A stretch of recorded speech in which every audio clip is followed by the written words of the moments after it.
बूंद बूंद से सागर बनता है। अब ये बात हम सभी जानते हैं। क्या आप ये बात भी जानते हैं कि छोटे छोटे सुख से बड़े सुख प्राप्त होते हैं? एक पिता को देखिए, संतान के जन्म से लेके युवा होने तक उसके साथ छोटे छोटे सुख जीता है। यही छोटे छोटे सुख उनके प्रेम के नाते में गहराई बढ़ाते हैं और यही प्रेम की गहराई उनके जीवन में बड़े सुख लाती है। ये ठीक उसी प्रकार है जैसे एक विशाल से सागर में, एक गहरे सागर में अमूल्य रत्न पाए जाते हैं। ये भी ठीक उसी ही प्रकार है। इसलिए जीवन में बड़े बड़े सुख ढूंढने में समय व्यर्थ मत कीजिए। ये जो छोटे छोटे सुख है ना, इन्हें जीना प्रारंभ कीजिए, इनका आनंद लीजिए, इनका उत्सव मनाइए, प्रेम की गहराई को समझिए और इस गहराई में मन को उतारिए। फिर देखिए, ये मन और ये जीवन प्रसन्न होकर कहेगा, राधे राधे। इस संसार में सफलता के मार्ग पर जब आप आगे बढ़ते हैं तो आपके परिश्रम, लगन, साहस के साथ साथ समाज की सोच भी चलती है। हर एक व्यक्ति कुछ न कुछ सोचता है, कुछ न कुछ कहता है। कुछ लोग ऐसे होते हैं जिन्हें लगता है कि आप कुछ नहीं कर सकते। वो आपकी निंदा करते हैं और इसी निंदा से हम भयभीत हो जाते हैं। इस कारण से अपनी आशा, अपना विश्वास खो देते हैं। अब निंदा से भयभीत होकर यदि हम लक्ष्य से चूक गए तो ये तो उचित नहीं। इसलिए जीवन में बस परिश्रम करते रहिए, आगे बढ़ते रहिए। जिस दिन आप लक्ष्य को पा लेंगे, ये सभी लोग जो निंदा कर रहे थे, इनकी विचारधारा अपने आप ही बदल जाएगी। क्यों? इस संसार में जिसे जो कहना है कहने दीजिए। यदि आपको किसी की सुननी है तो अपने अंतर मन की सुनिए। यही आपको उचित मार्ग दिखा सकता है। आगे बढ़ते जाइए, परिश्रम कीजिए। एक ऐसा दिवस आएगा तो ये निंदा करने वाले लोग आपके लक्ष्य प्राप्ति का उदाहरण किसी और को देंगे। आइए और मेरे साथ प्रेम से कहिए, राधे राधे। इस संसार में निर्माण का ज्ञान पाने से पूर्व विध्वंस का विज्ञान समझना आवश्यक है। जब भी हम व्यायाम करते हैं तब क्या होता है? हमारी मांसपेशियां टूटती हैं और उन मांसपेशियों के स्थान पर हम नई मांसपेशियों का निर्माण करते हैं। जैसे एक नई इमारत का निर्माण करना हो तो पहले पुरानी इमारत को ध्वस्त करना ही पड़ेगा, तभी तो वह स्थान सजीव होगा, नहीं? अब इस ज्ञान और विज्ञान के अतिरिक्त कुछ और भी है जो अत्यंत महत्वपूर्ण है। वो है सीमा पार करना। ये सीमाएं, ये नियम, ये मनुष्य के लिए ही बनाए गए हैं, उसे बांधने के लिए ही बनाए गए हैं। कई सारी सीमाएं और नियम मनुष्य के लिए हितकारी भी हैं, किंतु कुछ ऐसी सीमाएं हैं, कुछ ऐसे नियम जिन्हें मनुष्य के लिए तोड़ना आवश्यक है। जब तक वो इन सीमाओं को तोड़ेगा नहीं, अपने नए अस्तित्व को पाएगा नहीं, ऐसे स्थान पर कभी पहुंचेगा नहीं जिसे संसार स्मरण करता है। इसलिए आप जीवन में जो भी करें, सीमा पार करके करें। परिश्रम कर रहे हैं, सीमा पार करके परिश्रम करें। यदि आप लक्ष्य की ओर आगे बढ़ रहे हैं, सीमा पार करके आगे बढ़िए। कोई सीमा रेखा नहीं होनी चाहिए। तो सर्वोच्च स्थान देखिए और आगे बढ़ते रहिए। इस संसार में आगे बढ़ने के लिए इन सीमाओं को समझना और इन्हें तोड़ने का ज्ञान समझना आवश्यक है। आइए और मेरे साथ प्रेम से कहिए, राधे राधे। हम जीवन में चलना चाहते हैं, आगे बढ़ना चाहते हैं, किंतु कभी कभी ऐसा होता है कि हमें हमारा लक्ष्य ही नहीं दिखता। हम चिंतित हो जाते हैं, व्यतीत हो जाते हैं, हम कुछ समझ नहीं पाते, ये मन अशांत हो जाता है। किंतु यदि आप रुक जाओगे तो अपने मार्ग और अपने लक्ष्य से चूक जाओगे। इसलिए चलते रहिए, रुकना नहीं। जहां तक हो सके चलते रहिए, जहां तक दिखता है चलते रहिए। उसके पश्चात आगे का मार्ग अपने आप ही दिखेगा, क्योंकि आपकी दृष्टि की सीमा हो सकती है, दृष्टिकोण की नहीं। आपके मार्ग की सीमा हो सकती है, किंतु मार्ग पर चलने के साहस की नहीं। इसलिए स्वयं को असीमित बना दीजिए। ये सीमा रेखा अपने आप चली जाएगी, लक्ष्य अपने आप दिखने लगेगा और ये मन प्रसन्न होकर कहेगा राधे राधे। हम सभी इस संसार में सूर्य की भांति बनना चाहते हैं, सूर्य की भांति तेजस्वी, प्रकाशवान, यशवान। ऐसा तेज होता है सूर्य का कि सभी उसके समक्ष झुकते हैं। तो कदाचित इसीलिए सूर्य को यश का ग्रहण भी कहा जाता है। हम सभी सूर्य की भांति चमकना तो चाहते हैं, किंतु इसके लिए सूर्य को प्रतिदिन जलना पड़ता है। इस संसार में शुद्धता, पवित्रता लाने के लिए, प्रकाश फैलाने के लिए सूर्य को प्रतिदिन डूबना पड़ता है, उदित भी होना पड़ता है, हर दिन जलना पड़ता है।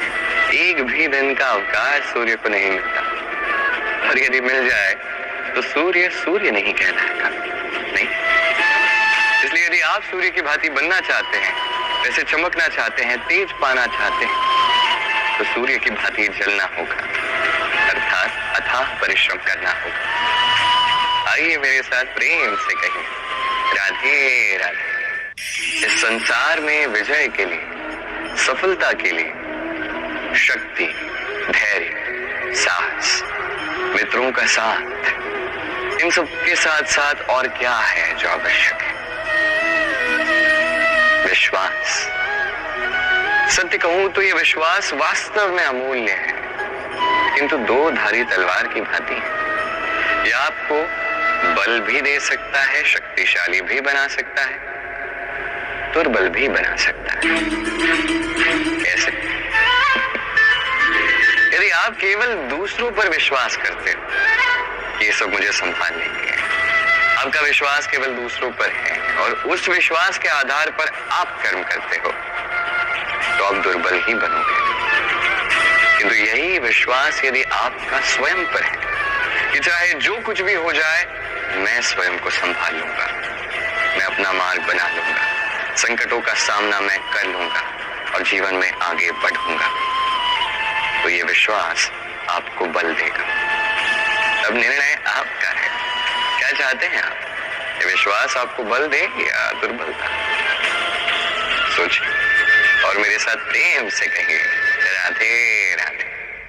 संसार में सबसे अधिक कठोर और बलशाली धातु है लौह, अर्थात लोहा। कदाचित इसीलिए सभी अस्त्र हो, शस्त्र हो, वाहन हो, जब भी इनका निर्माण होता है, सबसे अधिक उपयोग लोहे का किया जाता है। अब इस लोहे की अत्यंत विशेष बात है, और वो ये कि लोहा किसी और धातु से आप काट नहीं सकते, लोहा ही लोहे को काटता है।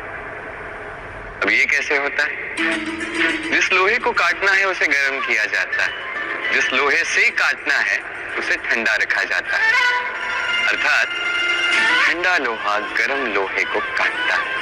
अब यही तर्क, इसका उपयोग हमारे जीवन में भी किया जा सकता है। यदि आपके पास शक्ति है, यदि आप बुद्धिमान हैं और यदि आपका मन स्थिर है, शांत है, तो इस संसार को आप बदल सकते हैं। किंतु यदि आप शक्तिशाली है, बुद्धिमान है, किंतु आपका मन बेचैन है, आपका मन स्थिर नहीं, बात बात पे आपको क्रोध आता है, तो आप कभी संसार को बदल नहीं सकते। यदि परिस्थिति को अपने अनुसार ढालना है, तो धैर्य, संयम और धीरज की शीतलता अपनानी होगी। आइए और मेरे साथ प्रेम से कहिए राधे राधे। मनुष्य की एक समस्या है कि मनुष्य सफलता के मापदंड देखता है, लक्ष्य प्राप्ति के मापदंड देखता है और तुलना करने लगता है कि उसे तो इतना कुछ मिला, मुझे नहीं मिला, उसके पास इतना सब कुछ है, मेरे पास नहीं है। और इस तुलना के कारण वो दुखी हो जाता है, निराश हो जाता है। किंतु मैं ये प्रश्न पूछता हूं कि क्या ये उचित है? क्या तुलना करोगे संसार में आप, जहां पे सूर्य भी है, चंद्रमा भी है, दोनों विशेष है, दोनों अपने अपने समय पर आते हैं, तो दोनों में से एक भी ना हो तो हमारा जीवन कठिन हो जाएगा। अब ऐसे ही यदि अब बड़ी रेखा खींच लो तो दूसरी रेखा छोटी नहीं हो जाती, वो उतनी ही रहती है जितनी वो है। आपका अस्तित्व कभी छोटा बड़ा नहीं हो जाता, तुलना के कारण बस आपको ऐसा लगता है। यदि आपको युद्ध लड़ना है तो आपको तलवार की आवश्यकता होगी, किंतु यदि वस्त्र बुनने हैं तो इतनी बड़ी तलवार काम नहीं आएगी, तब आवश्यकता होगी एक छोटे से सुई की। तो कभी तुलना ना करें, न स्वयं को नीचा समझे ना किसी और को। सबका सहयोग करे, और तुलना करनी है तो स्वयं के साथ कीजिए कि कल मैं कैसा व्यक्ति था, क्या आज मैं उससे अधिक श्रेष्ठ व्यक्ति हूँ। सोचिए कि आगे जाके कितना अधिक श्रेष्ठ मैं बन सकता हूँ। आइए मेरे साथ प्रेम से कहिए राधे राधे। लोग कहते हैं जीवन में समय से पूर्व और भाग्य से अधिक कुछ नहीं मिलता। सबकी अपनी मान्यता है। मैं आपसे पूछता हूं, ये समय क्या है? ये समय वही है जिसमें युग युगांतर समाये हुए हैं, जिसमें दिन है, माह है, वर्ष है। नहीं, समय वास्तविक रूप से आपके पास कितना है जिसका आप उपयोग कर सकते हैं? तब से है जब से आप स्वयं को पहचानने लगते हैं, तब तक है जब तक आप इस संसार से चले नहीं जाते। बस यही समय है आपके पास। अब यदि भाग्य की बात की जाए तो भाग्य वो परिस्थिति है जहां मनुष्य स्वयं को समय को सौंप देता है, उसे भाग्य कहते हैं। अर्थात आपने जीवन में परिश्रम किया, संकटों का सामना किया, आप आगे बढ़े, किसी पड़ाव पर आप पहुंच गए, तब आपको लगा कि बस अब यहीं रुक जाना चाहिए, तो वही आपका भाग्य होगा। भाग्य की बात की जाए तो सत्यवान के भाग्य में मृत्यु लिखी थी, तो सावित्री के कर्म ने उसे पुनः जीवित कर दिया। अर्थात ये भाग्य बदला जा सकता है कर्म और परिश्रम द्वारा। सोचिए, रावण ने माता सीता का हरण किया, यदि श्री राम उसे भाग्य समझ लेते तो कभी भाग्य विधाता नहीं बन पाते। भाग्य एक बेड़ी है जिसे तोड़ना आवश्यक है अपने लक्ष्य तक पहुंचने के लिए, भले ये लक्ष्य परमात्मा तक पहुंचना ही क्यों ना। आप यदि परमात्मा तक पहुंच भी ना पाए, उस मार्ग में आगे तो बढ़ ही सकते हैं। नहीं, तो इन भाग्य की बेड़ियों को तोड़ दीजिए, अपने कर्मों से अपना प्रारब्ध रचिए और मेरे साथ प्रेम से कहिए राधे राधे। कहते हैं स्वप्न और लक्ष्य दोनों एक ही तराजू के दो पलड़े हैं। अब जब तक स्वप्न नहीं देखोगे, ज्ञात कैसे होगा कि लक्ष्य आपका क्या है? स्वप्न देखकर लक्ष्य समझ पाओगे और लक्ष्य समझोगे तभी उसे पा सकोगे। किंतु स्वप्न और लक्ष्य, इन दोनों के मध्य में एक संतुलन है जिसे बनाए रखना आवश्यक है। इसे हम कहते हैं परिश्रम। देखिए, यदि आपको स्वप्न देखना है तो बिना परिश्रम के निद्रा की आवश्यकता है, किंतु यदि आपको लक्ष्य पाना है तो आपको बिना निद्रा के परिश्रम करना ही होगा। तो आलस्य त्यागी और निर्णय लीजिए कि आपको क्या चाहिए। आपके जीवन के इस तराजू में स्वप्न का पलड़ा भारी होना चाहिए या लक्ष्य का? मेरी मानो तो दोनों में संतुलन बनाए रखोगे तो मार्ग अपने आप बनेगा।